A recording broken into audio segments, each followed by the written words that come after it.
Hello friends, welcome back again to the channel. I hope everyone is safe. In today's video, I would be talking about very important capacity planning interview question and answers which are generally asked in the interview. So first of all, we have to understand that what is capacity planning. So basically, it's a critical process for any company which is aiming to match its resources with its expected demands effectively. So this video will help you to clarify all the doubt about the capacity planning and what is the definition and what kind of questions are asked in the interview. So it ensures that resources from human to technology and manufacturing capabilities are aligned with anticipated demands to avoid any kind of understaffing or overstaffing situation on a day-to-day basis, on monthly or yearly basis. So now let's start with what questions I have included in this video. So the first question is, what is a skill gap analysis in workforce planning? Please think for 3 to 4 seconds, and if you know the answer, please mention in the comment section. Correct answer for this question is option number B, a tool to identify the difference between current workforce skills and required skills. This skill gap analysis will help us to find out what kind of requirement we would be having, and on the basis of that, what is our current capacity planning going on. If we need to make any adjustment into the resources or any kind of infrastructure or technology, so we can take the right action to make sure that we have the required skills in the upcoming future. Next question we have, what does workforce optimization involve in capacity planning? Answer for this question is option number B. So that helps to matching the workforce supply with business demands. Suppose I need to have 15 people required tomorrow, and if I'm able to find out the 15 people with the help of overtime or any kind of schedule changes, so that would be coming under workforce optimization, because you will be able to optimize the schedule according to the planning what you are expecting in the near future, or you can say that by tomorrow. So all these things will come under how you can just manage all these things efficiently with the help of the tools, resources you have in place. So that will help us to increase the revenue for the company also and reduce the unnecessary cost which is coming to the company. Next question we have, which metric is most useful for measuring the efficiency of workforce capacity planning? Option A, employee turnover rate. Option B, forecast accuracy. Option C, marketing ROI. Option D, profit margin. Answer for this question is option number B, forecast accuracy.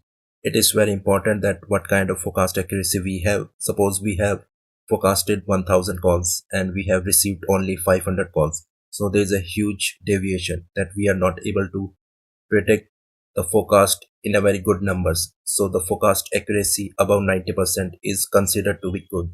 So you need to ensure that you are analyzing the historical data very carefully, and on the basis of that you can align your staffing to avoid any kind of understaffing or overstaffing situation that may arise due to huge difference in the forecast accuracy.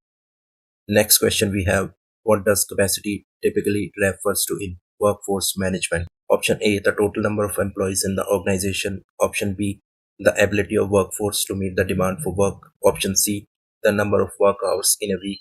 Option D, the number of tasks an employee can perform simultaneously. Correct answer for this question is option number B, the ability of workforce to meet the demand for work. So basically it's all about how you can meet the demand in the near future, what kind of details you need to have to figure out what resources you would be requiring. Strategic capacity planning focus on long-term decisions that affect the entire organization.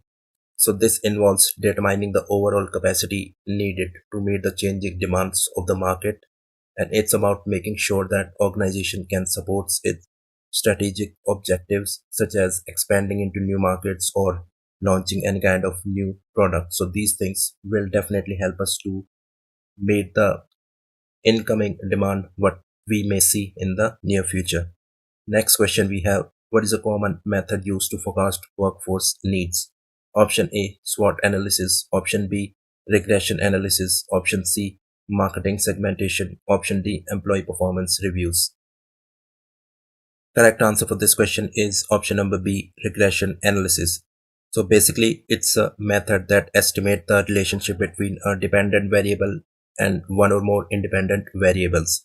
It can be used to predict future relationship between variables and try to find out their strength on the basis of the variables what we have. So this is kind of very important analysis in terms of forecasting, and with the help of this you can just find out what kind of details we are looking into the near future with the help of different formulas like regression analysis. The dependent and the independent variable shows a linear relationship between the slope and intercept. So these are the some factors we have to consider in regression analysis, and with the help of this, we should be able to forecast workforce needs in a better way. Next question we have: which of the following is a key input for workforce capacity planning? Option A, historical demand data. Option B, employee birthday information. Option C, competitor salary structures. Option D, company marketing budget. Correct answer for this question is option number A, historical demand data. You need to have the historical demand data, and on the basis of that you can find out what was the historical demand data telling us, what kind of details we had in the past: call volume, AHT, or the occupancy, from where we can get the data with the help of any tools that is being used by the company, and how we can analyze the data to make sure that we are able to predict the right resources in the coming future for the incoming demand. So these things are very important in capacity planning. With the help of this you can find out what are the resources, tools, infrastructures you need to have in the near future to meet the incoming workload. Next question we have: what is the primary goal of workforce capacity planning? Option A, to maximize employee satisfaction.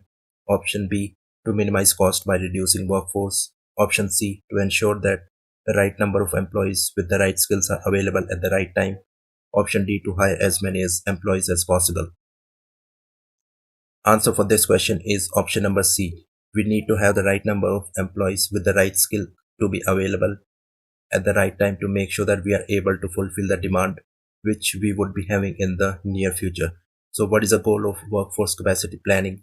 How we can achieve that, and what are the benefits, what are the disadvantages, or what you need to understand that what is capacity planning, how does that help in workforce optimization, what are the main benefits, how capacity planning can be used for the future, what are the components what we have already available, what happened in the past. It could be a AHT, it could be a call volume, abandon percentage, occupancy. On the basis of that you have to find out this would be the metrics situation we would be having in the near future, and on the basis of that you can create your capacity planning to find out the number of people with the right skill at the right time, so that will help you to reduce the unnecessary cost to the company and avoid any kind of overstaffing or understaffing situation.